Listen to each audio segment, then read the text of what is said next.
പുണ്യാളാ, കുഞ്ഞുമറിയാമ ചാകാതിരുന്നതിലാണ് എനിക്ക് അതിശയം. 20 തൊടിയുള്ള കിണറല്ലേ? ഞാനായിട്ടായിരുന്നെങ്കിൽ അത്രേ അത്തേന്. നീ ആണെങ്കിൽ കിണറ്റിലെ വെള്ളമല്ല വെളിയിലോട്ട് വന്നേനായിരുന്നു. പിന്നെ കിണറും മൂടി, പിന്നെ ഒരു മരക്കുറിച്ചും ഊന്നിയാ മതിയായിരുന്നു. നൊമ്പരമുണ്ടോ? ഓ, കുഴപ്പമൊന്നുമില്ല. എന്നാലും നടുവിനൊരു പിടുത്തം. കിണറ്റി ചാടാനിട്ട് ഇവളുടെ നടുവിന്റെ പിടുത്തോണ്ടല്ല. ഓ എന്റെ കർത്താവേ. അയ്യോ, മഴക്കോട് കണ്ടാ പിന്നെ പറയേ വേണ്ട. അതെ, നിന്റെ നടപടി പ്രശ്നം കൊണ്ടാ. ഇടാ പോവോ, അടുത്ത കർക്കിടമാസമാകുമ്പം ഇവളെ ഒന്ന് ചവിട്ടി തിരുമിക്കണം. നെഞ്ചത്ത് 2 ഞവരക്കിഴിയും വെക്കണം. ഇച്ചായ, കേട്ടി ചാടിയത് കൊണ്ട് എനിക്ക് ഒരു വിഷമവും. ഏതായാലും അവളെ ഇവിടുന്ന് കെട്ടിയെടുത്തല്ലോ.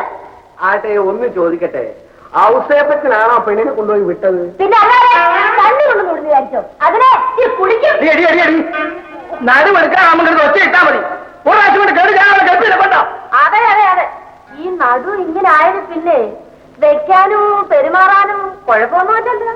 ഓ, ഇതുവരെ പെരുമാറി നോക്കിയില്ല. എന്റെ കർത്താവേ, എന്റെ നടു ഇങ്ങനെ ആയത് പിന്നെ എനിക്ക് പെരുമാറാൻ എന്തൊരു വിഷമാണെന്നറിയാമോ? പിന്നെ ആ 2 ചാടികളുടെ കാര്യം. എന്തായാലും സണ്ണിയോട് ആ വിവാഹ ബന്ധം വേർപെടുത്താൻ പറയണം. നമുക്ക് ഐശ്വര്യാന്റെ മോളെ കൊണ്ട് തന്നെ 2ാമത് കെട്ടിക്കാമെന്ന് ഉള്ളതാകുക. ഒരാഴ്ച കുഴിച്ചാൽ ഇച്ചായ ധൃതി വെക്കാതെ. പിടിച്ചാ പിടിച്ചെടുത്ത് കെട്ടുന്നവളാണ് ഞാനെന്ന് അറിയാമല്ലോ. നമുക്ക് അത് തന്നെ നടത്താം.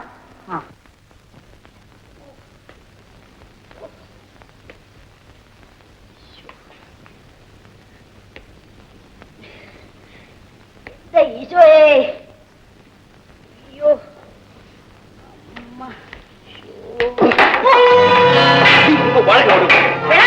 നീ ഈ ചാടിത്തുള്ളി എങ്ങോട്ടാ പോകുന്നത്? എനിക്ക് ഇഷ്ടപ്പെടുന്നത് എന്തോ വേണോ?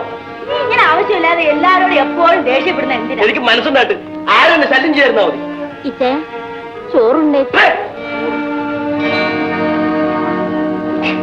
എന്റെ കർത്താവേ, ഈ ചെറുക്കന് ഇത് എന്നാ പറ്റി?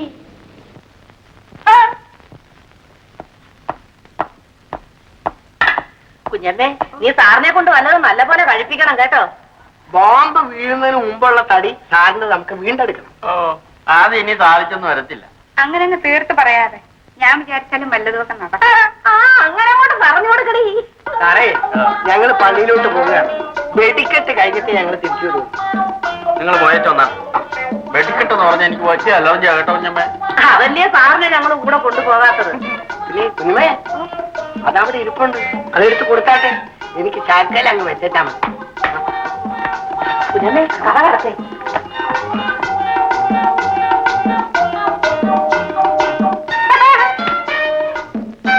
നീ ഒരു മിടുക്കിയ.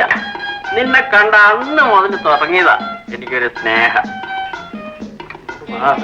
ഓ, ഇത്ര ധൃതി എന്തുവാ? ഈ കോട്ടും കളസൊക്കെ നൂരിട്ട. കറക്റ്റ്.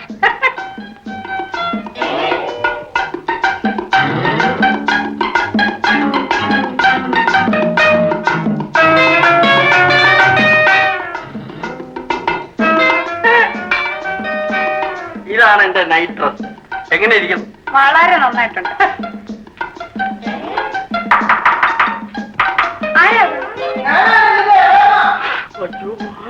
പേടിക്കണ്ട, എന്റെ ഇളയമ്മയാ. അവരെല്ലാത്തിനും കൂടുന്ന കൂട്ടത്തില്. അയ്യോ, ഇളയമ്മയുടെ എപ്പോ വന്നു? വിടണ്ടായോ? ഞാൻ ഒറ്റയ്ക്ക് പോന്ന്. അതെ, നീ എന്തോടി കാണിക്കുന്ന കാര്യപ്രകാരം എന്നെ കെട്ടാൻ പോകുന്ന ചെറുക്കന. എന്റെ ഉടമ്പുരാനെ, ഈ വേഷത്തിൽ എനിക്ക് മനസ്സിലായില്ലല്ലോ. എന്നിട്ടാണോ നീ ഇങ്ങനെ ഒരുങ്ങി മാറിയിരിക്കുന്നത്? അതേ ഇറച്ചിയും കൂടെ സൽക്കരിക്കേ. അത് എങ്ങനെയാ ചെയ്യേണ്ടതെന്ന് എനിക്ക് അറിയാൻ വയ്യടെ. പിന്നെ ഇത്രയും തടി പോലായിട്ട് പറഞ്ഞൂടെ?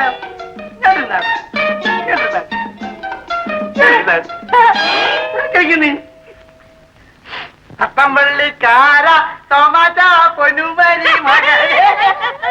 നീ എന്തുവാണ് ഈ നോയിക്കൊണ്ടിരിക്കുന്നത്? ഞാൻ പെരുന്നാൾ കൂടാൻ കരുതി തന്നെയാ വന്നത്. നീ ഇതായാലും ഇച്ചിരി ഒഴിച്ചങ്ങ് കൂടെ ചെയ്യാൻ. അതേ മാട്ടെ. ആ, ഇങ്ങോട്ടോടെ ഇങ്ങോട്ടോടെ. ആ, താണ്ട് ഇതങ്ങോട്ട് കുടിച്ചോണ്ടോട്ടെ. ആ,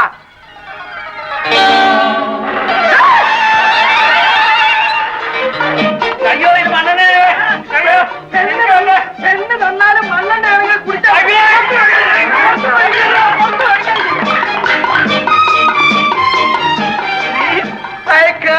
ഉള്ള കാലം ഈ അടിച്ചിട്ടാണ്. എന്നാലും എന്റെ ഉമ്മ നിനക്ക് വേണ്ടി ഞാൻ ഈ വേഷമല്ല ഏത് വേഷം കണ്ടില്ല എന്റെ തക്ക.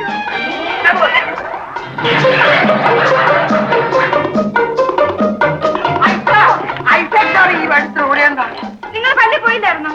അയ്യോ ഇതാ അതെ അതാട്ടുകാരി ഇളവമ്മയാ. സാത്തനാട്ടുകാരി ഇളവമ്മേ.